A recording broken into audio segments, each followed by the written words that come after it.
ব্যাপার? তুমি? তোমার বৌভাত অনুষ্ঠান চলছে তাই না? কিভাবে পারলে তুমি আমাকে রেখে নিষ্ঠুরের মতো বিয়ে করে ফেলতে? তোমার কি একটুও খারাপ লাগছে না? যে আমার 3টা বছর শেষ করছে, আমাকে মিথ্যা স্বপ্ন দেখাইছে, কিন্তু বিয়ে করে না আমাকে, তার জন্য আবার কিসের খারাপ লাগবে বলো? তোমাকে তো বললাম একটা ভালো জব পাই, তারপর আমরা বিয়ে করব। তুমি তো ধৈর্যই ধরলা না। দেখো, পেঁচাল পারবে না এখন। আমি চাইলাম ও এক কাপড়ে পালিয়ে যাব, কিন্তু তুমি চাইলে না। আরও আমাকে গালিগালাজ করলা, অনেক কথা শুনাইলা আমাকে। তো বাসর ঘর কেমন কাটলো তোমার? দেখো, এসব বলবে না। যেমন কাটার তেমনই কাটছে। চোখের আড়ালের কান্না কেউ দেখে না, বুঝে নিও। I miss you. আমার দম বন্ধ হয়ে আসছে। কিভাবে থাকবো তোমাকে ছাড়া? জানি না আমার দিনগুলো কিভাবে কাটবে, কিন্তু আমি দোয়া করব তুমি ভালো থাকো, তোমার জীবন ভালো কাটুক, এটাই চাই আমি। আমাকে নিয়ে আর ভাবার দরকার নেই। আমি থাকবো কোনো এক নেশার জগতে।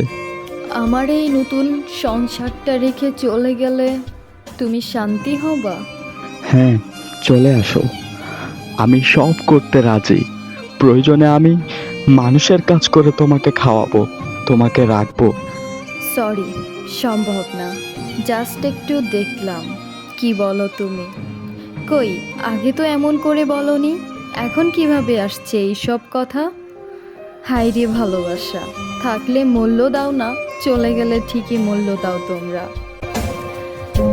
রাখলাম, ভালো থাকো।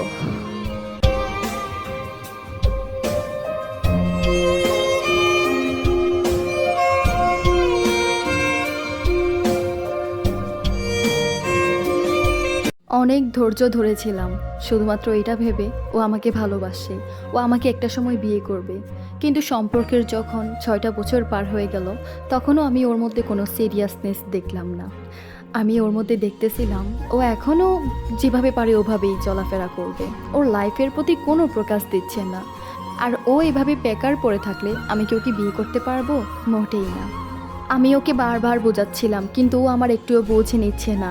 ওর মায়ের থেকে টাকা নিয়ে ও সিগারেট খায়, অনেক সিগারেট খায়, আর আমাকে নিয়ে ঘোরে অ্যান্ড বন্ধুবান্ধবের সাথে অনেক আড্ডা দেয়। আমি বললাম একটু আড্ডা কম দাও, সিগারেটটাও কম খাও, দরকার প্রয়োজনে বিজনেস করো, না হলে জব করো, কিছু না কিছু করো, কিন্তু ও কিছুই করতেছে না। একটা সময় ওর মা ওকে ঘাড় ধাক্কা দিয়ে ঘর থেকে বের করে দিয়েছে, আর বলেছে আমার ঘর থেকে বেরিয়ে যা, তোকে এইভাবে বেকার কতদিন খাওয়াবো। এর পরবর্তীতে ওর একটা চাচার ঘরে থাকতো, চাচার ঘরে যাওয়ার পরও কিছুই করে না। ওর নেচারটা একদমই খারাপ। ও সব সময় সিগারেট খাইতো, নিজের মতো করে থাকতো। চাচারা যখন একটা সময় বের করে দিচ্ছে, তখন কাকুতে মিনত করে চাচার ঘরে ঠিকই আছে, টুকিটাকি কিছু করে নিজে চলার মতো। আমি আর সহ্য করতে পারছি না। একটা সময় আমি আমার সিদ্ধান্ত পরিবর্তন করে আমি আমার পরিবারকে বললাম তোমাদের পছন্দ অনুযায়ী আমি বিয়ে করে ফেলবো।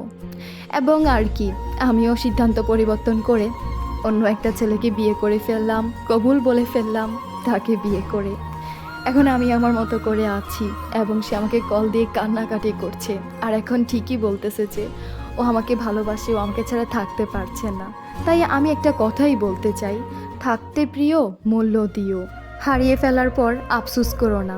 অনেকবার তো বলেছি প্লিজ কিছু একটা করো, আমাকে তো তোমার পেতে হবে, কিন্তু করবা করবা বলে কই আর করলা, উল্টা আরও আমাকেই হারালা। আমাকে হারাইছো তো এবার অন্তত জীবনের মানেটা একটু হলেও বুঝবা।